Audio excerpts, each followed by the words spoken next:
lahat aking mga materials. Itong battery na AAA ay nilagyan ko ng copper tube, magnetic wire number 24. Ito ay 50 turns in 2 layers, isang 50 dito tapos pabalik 50 din. So po, bago na battery. Yung mailog na current sa loob, itry ko ito, mailog ito. Yan ilaw siya. Yan sa mailog, pwede siya mailog. Pag mailog mas madali siyang nakakadikit.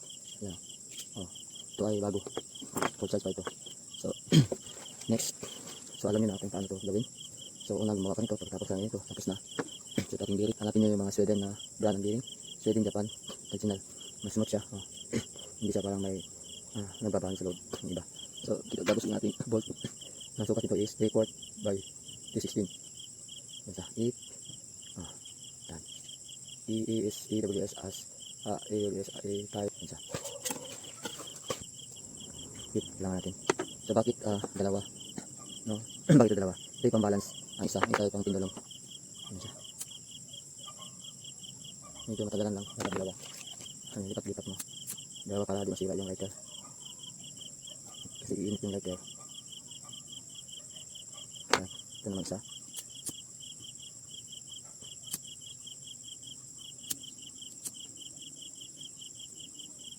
So, lapit na. Mainit siya. Atin ito.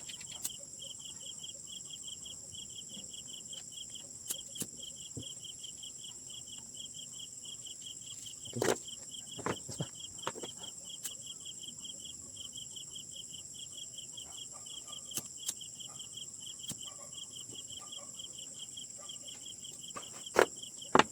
Okay, hambot na siya. Ganyan. Ganyan. Okay.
Dungas guys, hindi ko alam ito klaseng kahoy ito guys, hindi namumunga to guys, at anong klaseng kahoy ito. So ito guys ang ating COVID na back to back power load. So ito guys,